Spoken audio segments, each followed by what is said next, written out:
Hai semuanya. Jadi kayaknya tuh ya drawer yang ini tuh kayak khusus cerita horor gitu gak sih? Karena tiap kali aku mau cerita horor tuh pasti aku buka drawer yang ini deh.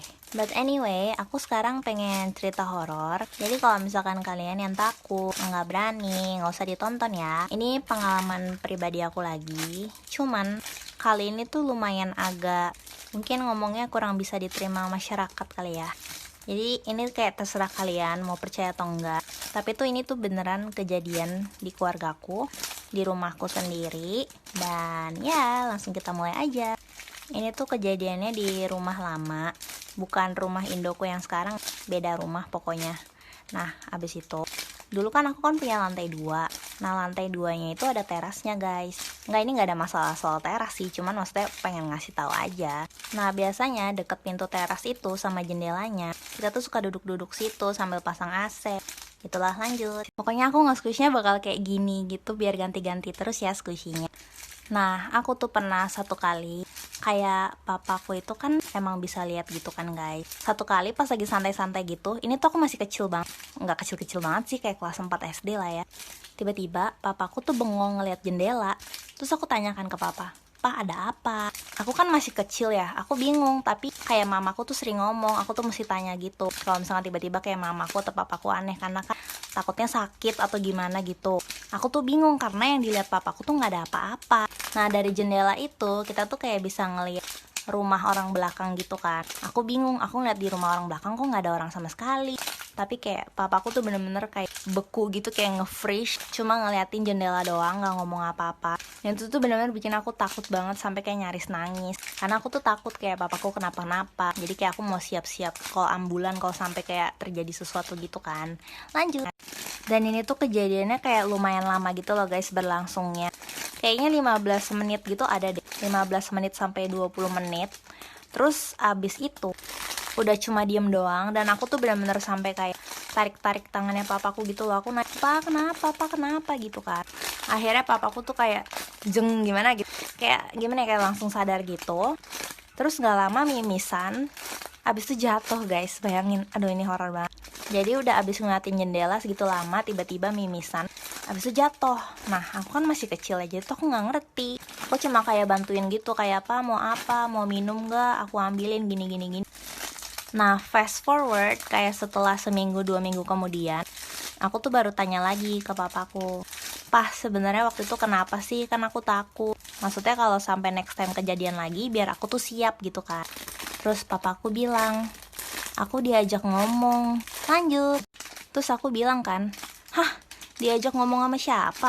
Bercanda ih, orang waktu itu aku lihat nggak ada siapa-siapa kok. Bahkan yang kayak di jendela rumah tetangga pun nggak ada siapa-siapa gitu." Terus papaku bilang, "Ada arwah lewatin teras aku, dan dia tuh kayak berdiri di depan jendela itu, jendelanya teras aku, terus ngajak ngomong papaku."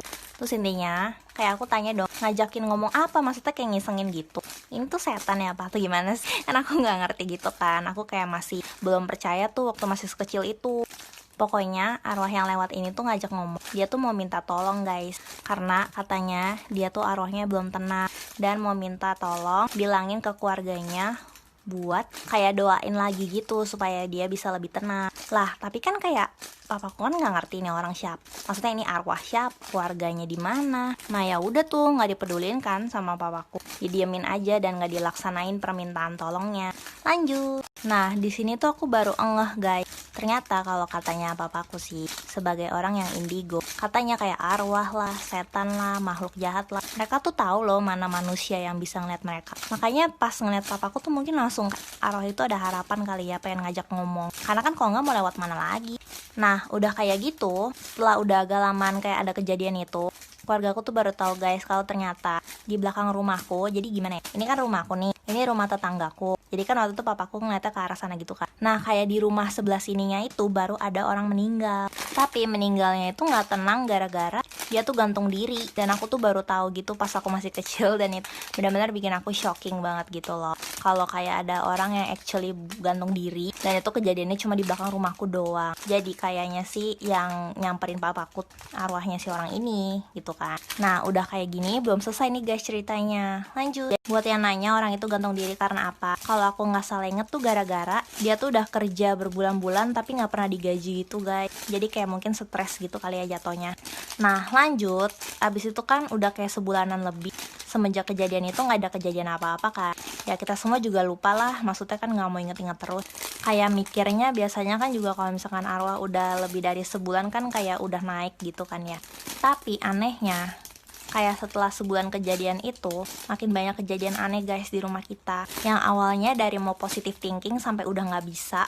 Soalnya emang udah bener-bener ngeganggu banget. Sampai kayak papaku tuh kayak manggil gitu buat ngusir dia, ngerti gak? Tapi aku ceritain tuh bagian yang nanti ya. Aku ceritain dulu nih gimana cara mereka gangguin. Maksudnya cara, ya kita nggak tahu lah makhluk apa ini yang ngegangguin. Pertama dimulai dari suara-suara kecil kan guys. Ada suara orang naik tangga, suara orang jalan, lampu nyala mati sendiri. Lanjut. Terus sampai satu kali, ini tuh yang ngalamin aku sama temen aku. Aku ceritain yang kejadian yang aku aja digangguinnya gimana. Jadi di lantai 2 deket teras aku itu kan ada WC kecil gitu lah buat WC tamu juga. Nah, aku tuh lagi cuci muka di situ. Biasanya kalau misalkan aku pulang sekolah, aku tuh suka cuci mukanya di WC yang lantai 2 ini. Pas aku udah selesai cuci muka, kan matanya masih blur ya gara-gara kena air gitu kan. Pas aku udah berdiri lagi, yang tadinya abis bongkok, abis cuci muka, aku tuh yakin banget 100% di belakang aku tuh ada seseorang kayak tatap aku gitu dari belakang kaca. Jadi aku ngeliat dia tuh di kaca gitu kan, nantapin aku, terus habis itu hilang gitu. Dan aku tahu itu item. Aduh, aku uncomfortable banget nih ceritanya karena jadi ketrobek gitu, kayak aku inget lagi gitu wujudnya gimana. Ya pokoknya bayangan item lah, ngomong gitu aja. Aku nggak mau terlalu kasih detail ya bentuknya gimana, takut keinget-inget lagi. Nah terus habis itu lanjut. Terus aku balas teman aku kan, aku bilang kamu kenapa?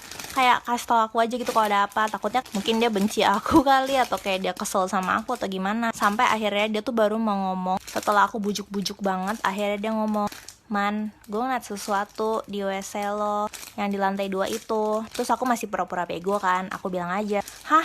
Ngeliat apaan?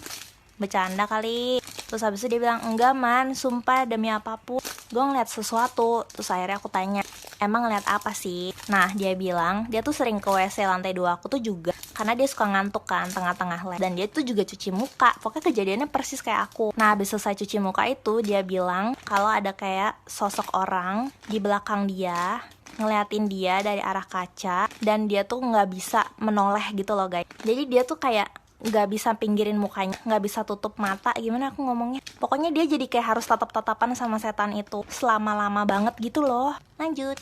Nah singkat cerita, abis itu aku tuh ngadukan ke papaku.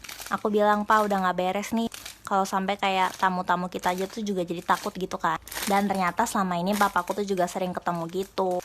Kayaknya sosok yang kita ngomongin tuh sama, ngelewat-lewat jalan-jalan di lantai 2 aku gitu kalau malam. Tapi karena aku udah takut banget, akhirnya dia baru take action lah intinya. Aku nemenin papaku di dalam kamar. Dia ngomong kayak gini sambil duduk di kursi dan nyalain lilin juga by the way. Kalau di rumah ini ada penghuni yang tidak seharusnya berada di rumah ini, yang mengganggu keluarga kami, yang merasa tidak di welcome di rumah ini. Tolong kasih bunyi, kayak kasih tanda gitu. 2 ketok itu buat iya. Dan ini for real, for yes. Aku dengar ada suara ketok guys dari belakang aku. Tek, tek. Itu aku bener-bener gemeteran. Gemeteran tuh udah bener-bener kayak orang demam. Aku aja kayak, gila ini tangan aku parah sih. Dan aku cuma tutup mata selama proses ini. Nah at that moment kalian inget kan kalau aku tuh lemot banget. Aku cuma mikir, perasaan, bukan apa-apa, mata gue blur kena sabun. Nah sampai akhirnya aku tuh bisa yakin banget sama apa yang aku lihat itu gara-gara aku kan kalau ngeles itu kan ngelesnya di rumah guys, private gitu kan, panggil guru ke rumah. Nah kadang-kadang aku suka berdua sama temen aku gitu, jadi kayak temennya sama gurunya datang ke rumahku gitu. Pindah ke sana bosen. Terus satu kali temen aku tuh udah sering banget loh main ke rumah, dan aku tuh nggak ceritain sama sekali soal kejadian ini atau kejadian yang WC atau ya kejadian apapun lah. Dan dia tuh udah biasa juga pergi ke WC itu kan, numpang di WC yang lantai 2 itu. Nah pas balik-balik dari WC, Ini padahal teman aku cowok loh guys. Muka dia tuh bener-bener pucet banget, aku nggak bohong, pucet banget, bener-bener kayak orang sakit gitu. Terus dia nggak ngomong apa-apa sampai les selesai. Terus dia langsung pulang. Terus habis itu besoknya dia ngechat aku kalau dia nggak mau ngeles lagi di rumah aku. Oh my god. Di sini tuh aku udah punya feeling kalau kayaknya dia ngeliat apa yang kulihat. Akhirnya part terakhir, ya ampun. Banyak banget kan guys. Semoga bisa bikin kalian kenyang untuk waktu yang lama ya. Terus akhirnya aku tuh kayak tutup kuping, tutup mata, nggak mau ngelanjutin proses itu, nggak mau ikut-ikutan. Terus akhirnya kayak papaku tuh suruh aku keluar dari kamar. Terus aku nggak ngerti lah gimana, mungkin mereka kayak tawar menawar gitu, nggak gimana diajak ngomong gitu. Terus akhirnya rumahku terbebas deh dari hal aneh. Udah nggak ada apa-apa lagi, cuman ya aku udah pindah rumah sih dari sana, udah pindah ke rumah yang baru. Nah jadi buat yang mau tahu, ini tuh arwah orang yang sama yang pertama kali ngajak ngomong. Dia kayak marah gitu gara-gara kita nggak dengerin permintaannya dia gitu. Cuman dari situ aku tuh jadi tahu kalau ternyata kayaknya arwah dia tuh bener-bener nggak tenang banget. Masa udah sampai segitu lama masih muncul-muncul terus sih. So yeah, that's all my horror story for today. Semoga kalian suka ya. Maaf kalau misalkan panjang banget, soalnya aku mungkin baru cerita lagi kayak 2 minggu ke depan. Oke, see you, bye bye.